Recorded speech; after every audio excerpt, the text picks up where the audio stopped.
Je ne sais pas si vous avez remarqué, mais les jours rallongent. Eh oui, C'est génial. On adore.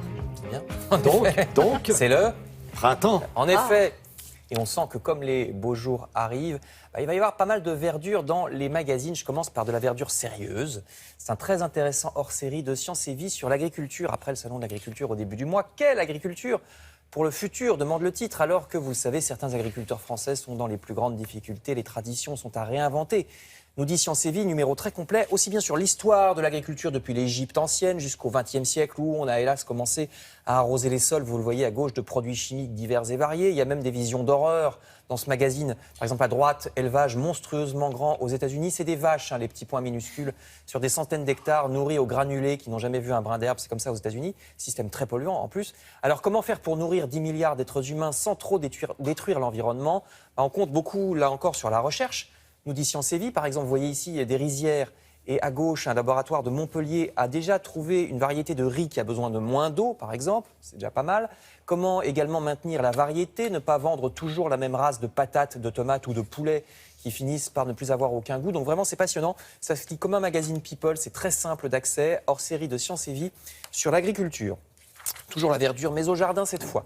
Le magazine L'Ami des Jardins vous aide à aménager votre petit précaré. Regardez, je dis bien petit parce qu'ils ont pensé aux gens qui n'ont pas un grand jardin. Comment gagner de la place? Vous voyez cette terrasse métallique qui permet d'augmenter la surface. Vous avez un canapé à l'étage et puis pour avoir une jolie vue alentour. Puis en dessous, ça abrite la table qui sera à l'ombre pour le déjeuner cet été, Thierry. C'est très joli. Hein. Ouais, c'est joli. Également des jolies structures pour cultiver les plantes le long d'un mur. Vous voyez à gauche comme des étagères. Ou à droite, une bordure originale pour contenir une petite butte de hautes herbes. À chaque fois, ils donnent les coordonnées pour faire fabriquer ces installations. Souvent, c'est des artisans, ce n'est pas forcément de la grande distribution. Ou alors, vous faites pareil en bricolant. Il y a aussi des idées de déco très très simples. Tout ça donc dans le dossier gain de place du magazine L'Ami des Jardins.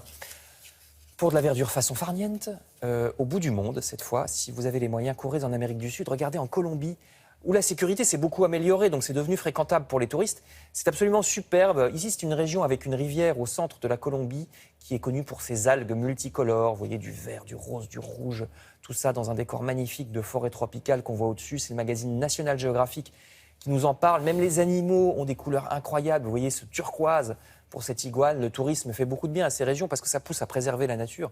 Et vu que c'est pour ça que les touristes y vont. Article donc sur la Colombie dans National Geographic. Enfin, je termine. Beaucoup plus près de chez nous, mais de manière tout aussi dépaysante. Le magazine Ça m'intéresse vous conseille les meilleurs sites touristiques dans les régions françaises. Aussi bien, vous voyez à gauche, le musée d'art et d'histoire de la Cour d'Or à Metz. En haut, c'est le château de Joséphine Baker en Dordogne, vous savez, les Milandes, où elle élevait ses enfants.